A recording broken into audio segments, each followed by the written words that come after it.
Capítulo 5 de Jonatás y Manuela de Luz Argentina Chiriboga.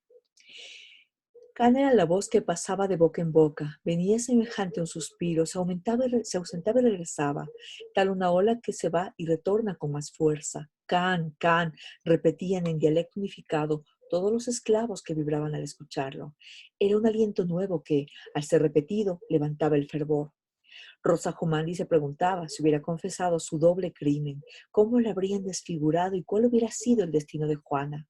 Pasados los sustos, los abuesos, las represalias y las conjeturas, los esclavos concibieron un proyecto mejor. Rosa, desde entonces, se sumió en un remordimiento obnubilante, parecido a una nube que ocultara la luna. Al oír el vocablo can, coreado por los esclavos, tal que si cantaran un himno a la esperanza, pensó que la solución para ser libres no era la eliminación del nuevo sacerdote, pues muerto éste vendría otro. La cadena era interminable. Los fugitivos fueron reemplazados por otros más jóvenes, provenientes de las haciendas Guajará y Pimampiro, también de jesuitas, para realizar los mismos trabajos con las mismas 16 horas. Con el nuevo sacerdote, la vigilancia fue más estricta y cualquier plan de fuga implicaba alistarse con los sabuesos, multiplicados desde los dos asesinatos. Sin embargo, Can era una constante en el trabajo, los ritos y los sueños. El término venía, pasaba y volvía revitalizado en los susurros del viento, en el canto de los pájaros, en la corriente del río. Parecía una sutil oración de independencia. Juana, cuando corría con sus amigas por los cañaverales y jugaba las rondas con ellas, les enseñó a musitar la palabra clave.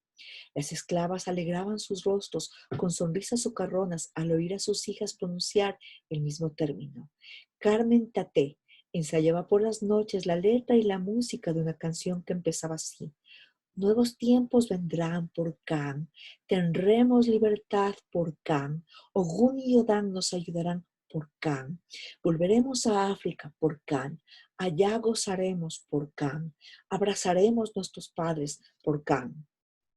Los esclavos continuaban organizando en secreto el levantamiento simultáneo en todas las plantaciones, proyecto del que ni siquiera el vocablo can fue advertido por los plantadores. Al pasar los meses, los envenenamientos fueron menoscabando la valentía de Rosa. En ocasiones temía ser descubierta por la más leve indiscreción. Solía abrazar a Juana como si ella le diera fuerzas para seguir ocultando sus crímenes. La chica veía a su madre que, presa de una especie de fallecimiento, le hablaba con dulzura, luego le tomaba las manos y lloraba sobre ellas. Era un silencio colmado de temores que a ratos hacía llorar a sus amigas. En las noches de luna, los africanos entablaban contrapuntos en alabanzas de sus dioses, mitos, comarcas y leyendas. Los mano a mano se prolongaban hasta la madrugada. A medida que los cantos iban metiéndose sangre adentro, una joven comenzó a darle besitos en los brazos a otra esclava, que reía y al sentirlos deliciosos le pedía más y más. La chica se conmovió también. Qué extrañas emociones estaban sacudiéndolas. Sin embargo, tras un corto silencio, África llegaba a las plantaciones con su cauda de siluetas que dejaron al comenzar la travesía. La luna era ocasión propicia para sacar los chequerés y con ellos entonaban un largo can que repetían sin prisa, pero con fe. A veces temblaban por el peligro que significaba el descubrimiento de su clave. Estaba prohibida la comunicación con otras plantaciones, pero en alas del viento el can se esparcía por todas partes, tal una palabra mágica, un pleamar de rebeldía. Abrumada por presagios, Rosa miró a su hija que corría con una falda arriba de las rodillas. Sus ojillos eran dos bolsas de cristal, brillantes por el resplandor del sol. La niña no comprendía el infortunio de su madre. Rosa se esforzaba por evitarle sombras a su corta edad. Sin embargo, era impresionante el cambio que día a día podía entreverse en el carácter de la pequeña, pues crecía con tal vigor que, en ocasiones, insultaba a las amigas de la barraca. Rosa presentía que los dioses actuaban, a veces con lentitud, pero al fin con equidad, como respondía su grandeza. Ella tenía fe, su hijo y sus nietos recibirían grandes beneficios y el sacrificio por el que estaba atravesando sería para recompensarles con premios. Tenía la sensación de que pasaba por un largo periodo de prueba. Parecía que el tiempo se hubiera dormido para despertar al día siguiente y brindar a sus descendientes una vida mejor. Juana y sus nietos no sufrirían, estaba convencida de ello. Odán le había dado señales. Su pequeña carecía de temores y era voluntariosa. Sus ojos tenían fulgores desconocidos para Rosa. Mamá, ¿por qué no nos vamos a vivir a otra parte? Ya estoy cansada de vivir por aquí. Solamente si viniera tu papá podríamos irnos. Cuando yo sea grande te compraré una hacienda con una casa igual a la del patrón. Qué muchacha tan ambiciosa. Yo no quiero a tus amigos, no me gustan. Debes quererlas, son buenas contigo. Con acento respetuoso y mucha devoción, una noche Carmen hizo cantos africanos, himnos africanos, como eran celebrados los ritos en su tierra. Dirigió las miradas al cielo en imploración de ayuda para continuar entregando lo poco que aún tenía, su voz con la que suscitaba esperanzas. Ese instante, los cánticos le agolparon en la garganta a los antepasados, a quienes sentía vibrar añorando su historia. Ella encarnaba el instinto de supervivencia de la raza. Cuando la luna estaba despidiéndose, Carmen no se levantó. Sus ojos, apenas visibles a través de sus lágrimas, parecían los de un cadáver. La calentura le hacía ver desconocidas a sus amigas. Rosa advirtió en su rostro la palidez de los muertos. Sus dientes castañeteaban. Daban la impresión de que súbitamente se desarticularía. Valunda puso una mano en la frente de la enferma. La sintió hervir. Paludismo, le dijo. Se detuvo un instante en la puerta, bajó la cabeza y tuvo la seguridad del fallecimiento inminente de la alondra que, con su canto, ahuyentaba la pesadumbre general. Al llegar al barracón de las enfermas, un vago presentimiento se volvió llanto. Al echarle encima una manta, la paciente se quejó con un susurro apenas perceptible. Ella, una versión humana de los trinos, cantaba ocultando el fondo de la tragedia que vivían. No obstante la muerte, que se le veía venir de frente, una curandera le dio un sobijo con hierbas en la cabeza y el cuerpo. Pero a Carmen le había subido la fiebre. No resistió las convulsiones y un grito se sobrepuso al bullicio del cañaveral. La noticia se expandió hasta los linderos de la plantación. Las trabajadoras corrieron a la puerta del barranco. El mechero estaba apagado, señal de que Mina había muerto. Rosa apretó los dientes y se cubrió la cara con el botón para enjugarse las lágrimas, convencida de que la última arma con que contaban los esclavos para su libertad era la muerte. Por un instante miró el rostro de Carmen y le pareció que dormía. Sus labios hinchados y lacerados por los fuegos mostraban los estragos de la malaria. Rosa recapacitó sobre su muerte. ¿Qué sería de Nasacó después de 10 años si ella muriera antes de ese lapso? Elevó un canto lúgubre llamado Chigualo. Quisiera tener memoria para seguir adelante, si no hay otra que responda para seguir adelante. Mi cununo suena duro para seguir adelante, prima, segunda y tercera para seguir adelante. Después las amigas prorrumpieron con cantos semejantes que se prolongaron hasta cuando sonó la campana llamando al trabajo.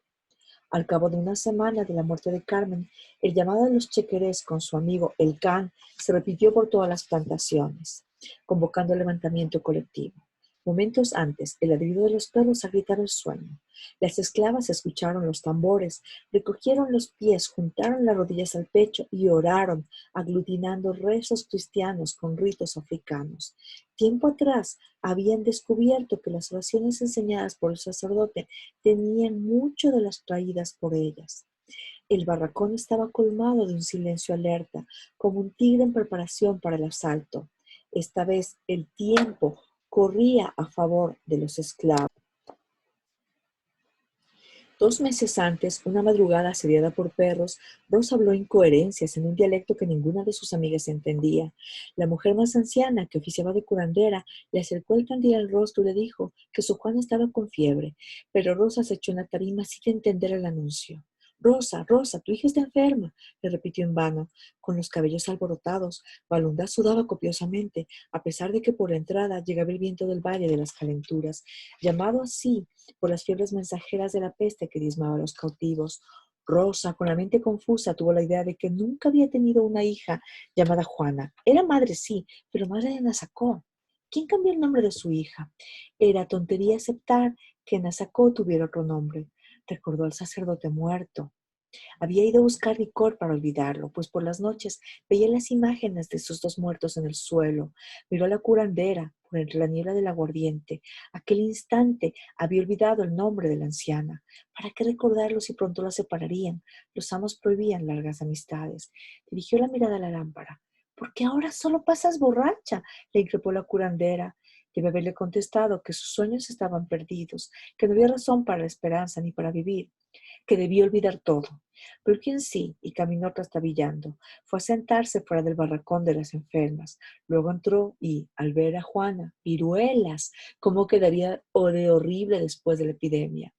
La curandera coció las hierbas y se les aplicó a la enferma. Falundá se dijo que, si muriera Nasacó, ya no tendría razón para vivir. No morirá, ¿usted cree? Esta muchacha aguantó la travesía, tiene 7 vidas como el gato. La peste pasó únicamente rozándola. Las fiebres le estiraron los huesos, pero se levantó con un carácter irascible. Balunda comprendió que en el interior de su hija iba desarrollándose una especie de minúsculo demonio, porque ya demostraba una morbosa fuerza de voluntad, un empecinado deseo de autoridad y un placentero afán de aplastar a los demás, todo lo cual producía en Balunda una sensación de agotamiento. Esta chica con esta gedentina va a ser un peligro para la madre. Cuando el patrón sepa, la vende. Al oír los llantos de varios niños, imaginó que Nasako había sido la agresora, porque todos los días la retiraba de los juegos para tratar de calmarle sus violencias. Le pegaste, gritó una de las madres. No juguemos más con ella, se ha vuelto mala. Solo se pasa pegándoles a los otros. Por voluntad que es buena, no le avisamos al patrón. ¿Por qué, hija, eres así? Le dijo con una repugnante lástima. Ahora el tiempo corría a favor de los esclavos. Rosa estaba al tanto del plan de fuga masiva que circulaba en estricto secreto. Muchas ranas, tal un concierto, croaban cerca de los barracones. El viento húmedo se expandía por el caliginoso valle. Había cesado el calor que hasta muy tarde sofocó esclavos y cañaverales. Las mujeres, siguiendo las instrucciones de los dirigentes de la huida, después del baño, se frotaron el cuerpo con hojas del arbusto llamado gallinazo y cerca de medianoche con manteca de la víbora coral. Adicionalmente, se forraron con trapos los pies. Igual procedimiento adoptaron los hombres. Balunda, aunque imitaba a las amigas en la estrategia, permanecía escéptica, pues recordaba sus 2 asesinatos infructuosos. Los vigilantes, los jefes de cuadrilla y el mayordomo entretenían las noches con la preparación de un nacimiento con los 3 reyes magos, la estrella de Belén, el niño Jesús, la Virgen María, San José y el borrico, que el nuevo jesuita había traído de España. Algunos esclavos fueron mandados en busca de piedrecillas, arena, musgos, helechos y troncos para ponerlos como cenefas del nacimiento. Las figuras de ovejas, vacas y bueyes, cuando no las encontraban en las tiendas del pueblo, las confeccionaba el sacerdote con barro, cartones y mazapán y las horneaba para posteriormente pintarlas. Un tronco en el centro era el pedestal de una vela. La última semana de noviembre, con todas aquellas distracciones religiosas, era el mes ideal para el escape. Aquella noche las mujeres permanecían silenciosas, sentadas fuera del barracón, algunas. Otras paseaban por los alrededores y no faltaron las que fingieron dormir sobre la tierra. El tañido de un tambor inmovilizó a las mujeres. La luz de los mecheros se proyectó en sus rostros. Atentas estaban al primer silbido, semejante al del pájaro nocturno, la señal convenida. Un bulto se deslizó cerca del cañaveral. Un momento después se levantó. Era un hombre. Ágiles fueron hacia él las esclavas. Los perros aún no recorrían la plantación. Las cautivas temblaron.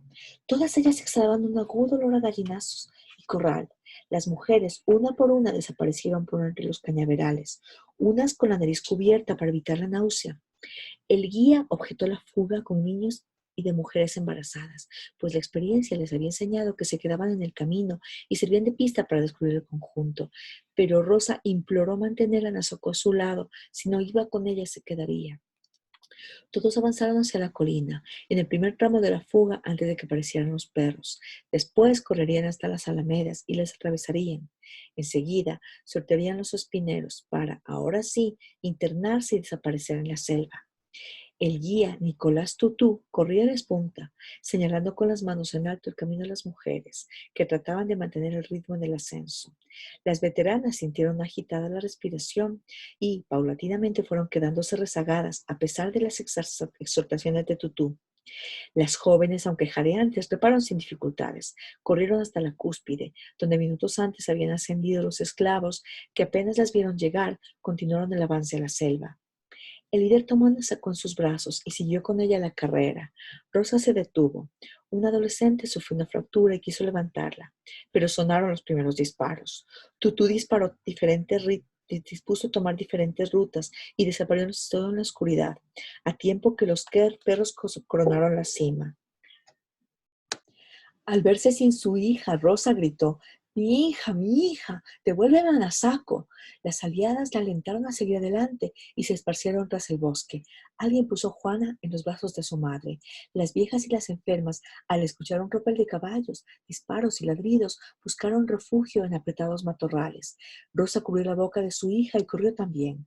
Los perros, especializados en la persecución de cimarrones y en la caza, oliscaron el aire, pero no pudieron localizar a los fugitivos y, asustados por los olores de gallinazo y de manteca de la culebra coral, se detuvieron. Balundá subió a un árbol con su niña, mas el aliento de Juana atrajo a los galgos. «Deténganlos», gritó la desesperación del jefe de cuadrillas y alumbró el camino con una antorcha. «Sí, mi jefe», acató un africano. Un perro desgarró la corteza del árbol donde estaban escondida Balundá. Otros se unieron y parecían tener alas, pues saltaban casi hasta alcanzarlas. Con el sudor de Rosa, que les cayó en los hocicos, los animales se pusieron más furiosos. Ella temblaba como si de pronto hubiera atacado la malaria. Los mecheros rodearon la zona. «No los dejen escaparse», era la voz que se escuchaba sobre los ladridos. Un guardián le apuntó con su arcabuz a la cabeza. Balunda levantó un brazo en señal de rendición. Cuando llegaron al descampado, varios esclavos estaban con cadenas en los tobillos, en tanto 6 perros los rodeaban. Relinchos, ladridos y disparos llegaron desde otras plantaciones. Los primeros rayos del sol penetraron el cañaveral. Los que no pudieron huir caminaron sobre regueros de sangre y sobre su derrota, temerosos de los azotes que los cruzarían y de ser vendidos a las minas o a otras haciendas. El amo descargó su ira en un árbol, dándole un machetazo. «Cimarrones de mierda, ya verán». Los ojos africanos se entrecruzaron en tácito entendimiento. Habían hecho pendejos a los blancos. Muchos amigos de estas y otras plantaciones se esfumaron. «Engendros del demonio», dijo el capataz, y dirigiéndose a un esclavo: «Has intentado fugarte 3 veces. Ahora te toca el castigo mayor. Te lo advertí». Pedro Andango no trató de moverse sin librarse del miedo, sin apartar la mirada de su sexo desnudo, sin abandonar su pensamiento. Lo castrarían. Tupidas sombras lo envolvieron. Un sudor lo mojó el cuerpo al ver el afilado cuchillo. Después el grito en círculos concéntricos. No recuerda más. Al despertar dio media vuelta y vueltas en su petates.